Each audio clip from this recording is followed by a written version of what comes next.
Shalom, selamat pagi. Perkenalkan, nama saya Arnia Kupea dengan NIM 23105041. Pada saat ini saya akan membahas metode penelitian pengembangan. Video ini saya buat untuk bertujuan untuk memenuhi tugas mata kuliah saya, yaitu metode penelitian. Pengertian penelitian pengembangan. Metode penelitian pengembangan atau dalam bahasa Inggrisnya Research and Development adalah metode penelitian yang digunakan untuk menghasilkan produk tertentu dan menguji keefektifan produk tersebut.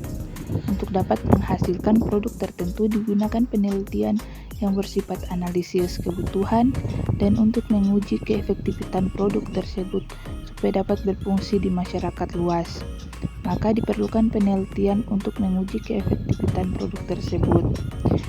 Jadi penelitian dan pengembangan bersifat longitudinal.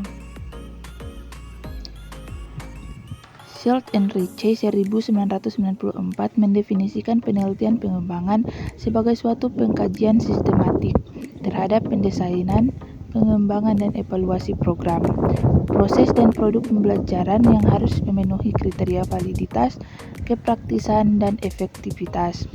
Ritchie dan Nelson 1996 membedakan penelitian pengembangan dua jenis. Yang pertama, penelitian yang difokuskan pada pendesainan dan evaluasi. Tipe yang kedua ini adalah untuk memperoleh gambaran tentang prosedur pendesainan dan evaluasi yang aktif. Baik, dalam metode penelitian pengembangan ini terdapat bermacam-macam model. Salah satunya itu model pengembangan 4D atau 4D model yang saat ini saya akan bahas bersama-sama tentang pengertian 4D ini. Pengertian model pengembangan 4D atau 4D model.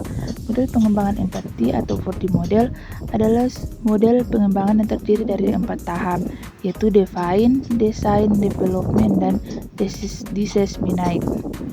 Model ini dapat digunakan untuk mengembangkan berbagai jenis media pembelajaran. Model ini didasarkan pada langkah-langkah umum yang biasa dilakukan oleh para pengembang media pembelajaran. Dalam model ini terdiri dari 4 tahap pengembangan.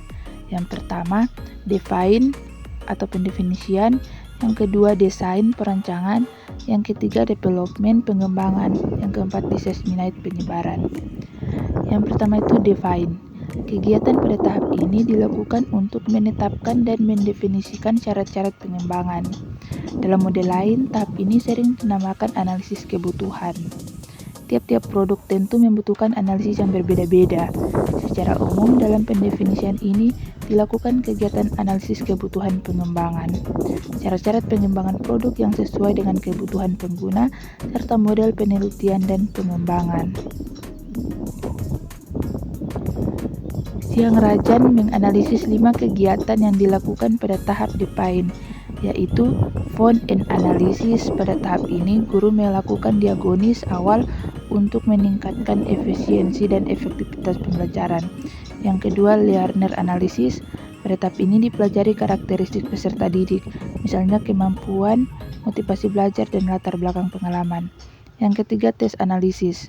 Guru menganalisis tugas-tugas pokok yang harus dikuasai. Yang keempat, konsep analisis. Menganalisis konsep yang akan diajarkan.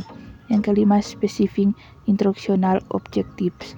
Menulis tujuan pembelajaran perubahan, perilaku yang diharapkan setelah belajar dengan kata kerja operasional.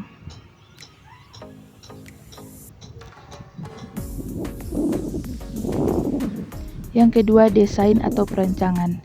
Tahap perancangan bertujuan untuk merancang perangkat pembelajaran.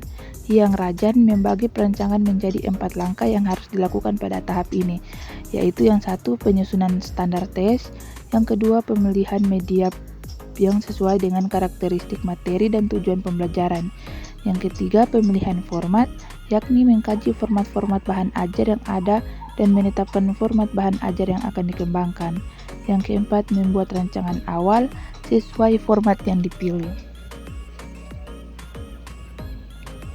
Yang ketiga, development pengembangan.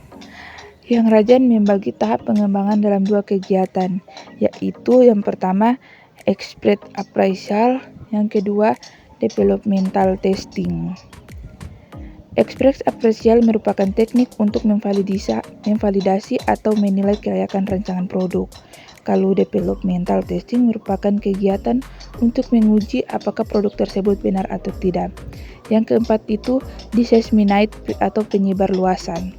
Tahap dissemination terdiri dari 3 kegiatan, yaitu validation testing, packing, diffusion, and adoption.